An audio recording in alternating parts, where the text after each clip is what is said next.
Hey everyone, it's Alexander the Real Mr. Robinson. Welcome to the channel. This is my review for Season 2 of the Netflix original series, Jurassic World Camp Cretaceous. To be honest, when they announced that a second season for Camp Cretaceous was going to be coming out, I didn't expect it to come out just 4 months after the first season. But regardless, this season actually takes place right after the first season, where it follows the group of campers as they are left behind on Isla Nublar and they have to try to find a way to get off the island.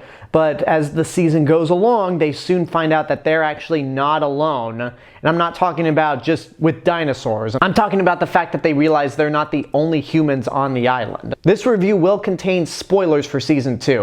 So if you really want to know what happens in Camp Cretaceous Season 2 but don't want to be spoiled, stop the video right here, go binge the season on Netflix. It's only 8 episodes, 30 minutes apiece like the last one, and then come back and continue the video. I did review the first season of Camp Cretaceous when it came out on Netflix, and you can check out my review on the channel, but I thought it was decent. I liked that first season just as much as I liked Jurassic World, in the sense that it's not great, it's got a lot of problems that I cannot defend, but at the end of the day, I had fun with it. And for me personally, the first season had a similar flow to Jurassic World, in the sense that when it starts, it's actually not very strong, and I'm like, oh, I'm not really going to enjoy this, aren't I? But once things actually pick up and all the problems start, it gets a lot better, and I enjoyed it for what it was. And for Season 2, I thought there's a lot that they improved upon with the first season, but I also feel like there's quite a handful of stuff that they dropped the ball with. For starters, I think the animation is slightly improved, considering that it only came out 4 months after the first season.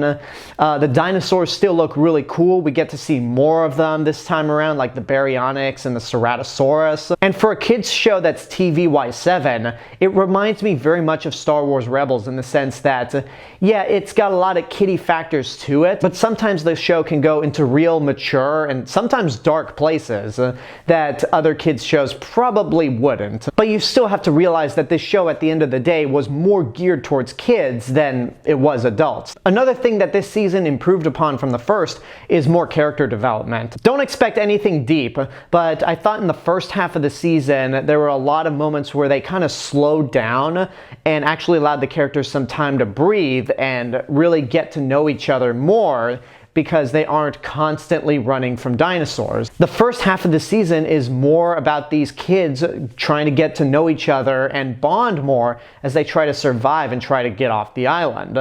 And for the first half of the season, I really appreciated that. It gave me time to realize that some of these characters are actually pretty cool and feel like real people, but at the same time, you also get to realize that some characters are just still as irritating as they were in the first season, like Kenji. He's just a spoiled rich kid, and he's lazy, he's privileged.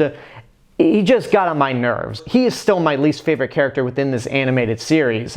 And the problem with all the character development in the first half is that once we actually get into the second half, the season doesn't even attempt to try to do more character development. It's purely focused on running away from dinosaurs and trying to survive.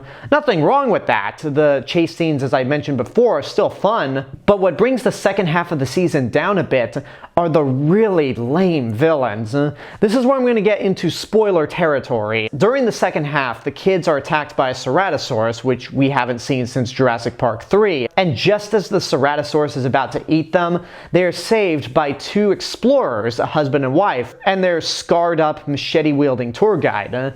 And at first glance you think, oh, these people seem nice, they're gonna get them off the island because, you know, they decide to come to an abandoned dinosaur theme park to try to take pictures of dinosaurs, but their tour guide's a little shady and we shouldn't trust him at all. But then it ends up resulting in the classic switcheroo of, oh, the shady tour guide was actually the good guy all along and was trying to protect these kids, and these 2 explorers are actually dinosaur hunters. And their motivation is as simple as can be. They're just trying to kill dinosaurs for sport.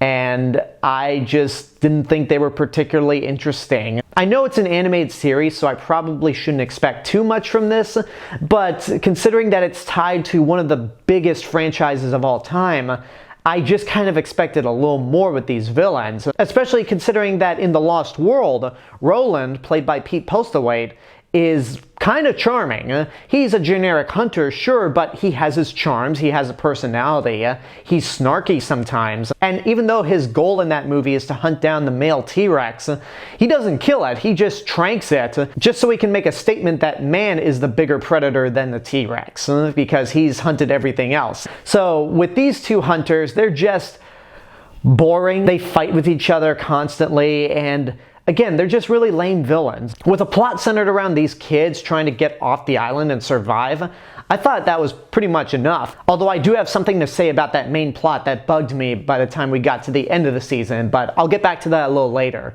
Another thing that I really wasn't a fan of was bringing Ben back. Now, at the end of the first season, they made it clear that Ben did survive because he fell off the monorail and the other kids think he's dead. Rightfully so, because Ben is such a weakling that it would be a miracle if he survived. But at the end of the first season, we saw that Bumpy found his body. The body twitches, so we know he's still alive. And then there's a whole episode dedicated to him trying to survive and pretty much just snapping. He stops being a wimp, he creates a spear, he goes up against the Carnotaurus from the first season, and miraculously survives. And then over the course of a few days, Bumpy, the little baby Ankylosaurus, manages to be fully grown, and I'm like, okay, the way they explain how Ben survived the fall from the monorail makes sense. I'll buy into that within the world of Jurassic Park. But the fact that he manages to grow some hair on his chest and decides to be a badass and a hunter within Jurassic World, and this baby Ankylosaurus only grew up in the matter of days, I have a little trouble buying into that, even for a kid's show. Now, before I wrap this review up, I want to go back to the main plot. The big problem I have with it by the time we get to the end of the season is that we just went in a full circle. The end of the last season are the kids trying to get off the island. And as this season goes along, I feel like we're making progress to the point where, okay, these kids are gonna get off the island. Nope, by the end of the season, we're back to square one. Let's try to get off this island again and try to prevent ourselves from being eaten by dinosaurs again. Although there is a little plot detail that is hinted at throughout this entire season that doesn't get resolved, and the season ends with a cliffhanger on that plot detail that I think they're saving up for a third season. So even though we just went in a full circle this season, that little plot detail that went unresolved at least is sort of an interesting hook, but at the same time, I just feel like it's gonna lead into something similar to the Indoraptor, or maybe another genetically modified hybrid. So to wrap things up, I thought this season did improve on some aspects, but it also just kind of dropped the ball. It's funny how with both season 1 of this show and with Jurassic World, the beginning was kind of rough, but as it went on, it got better. The way this season progressed actually reminded me a lot of Fallen Kingdom, in the sense that the first half is actually pretty cool and I'm into it. And then when we get to the second half, it just kind of goes downhill. It's not awful and it's not as stupid as Jurassic World Fallen Kingdom is, but there is a hook at the end to at least keep you kind of invested. Although the hook in this season is nowhere near as interesting as dinosaurs escaping to the mainland and living among us like the end of Fallen Kingdom. So I'm actually gonna say watch at your own risk, but more on the high end, and it's really depending on how you feel about this animated series or this era of Jurassic Park altogether. I think it's a really good kids show, and it's got some moments that any fan of Jurassic Park can enjoy, but I feel like it does go slightly downhill in the second half. By the time you get to the end, regardless of that cliffhanger, you're like, so we just went in a full circle, huh? Felt like a waste of time, but okay. And there you go, that's my review for season 2 of Jurassic World Camp Cretaceous. And now I want to hear from you guys. Did you see season 2 of Camp Cretaceous? Whatever your thoughts are on it, let me know in the comments below. And until next time, this is the real Mr. Robinson telling you there's only one. Hey everyone, I just wanted to say thank you all for watching my review of Jurassic World Camp Cretaceous Season 2. Make sure you like the video, subscribe to the channel, and share me with your friends. Don't forget to follow me on Facebook, Twitter, Instagram. Go check out my Twitch channel and Patreon page. And I'll see you guys in the next video. Have a good day and take care of yourselves.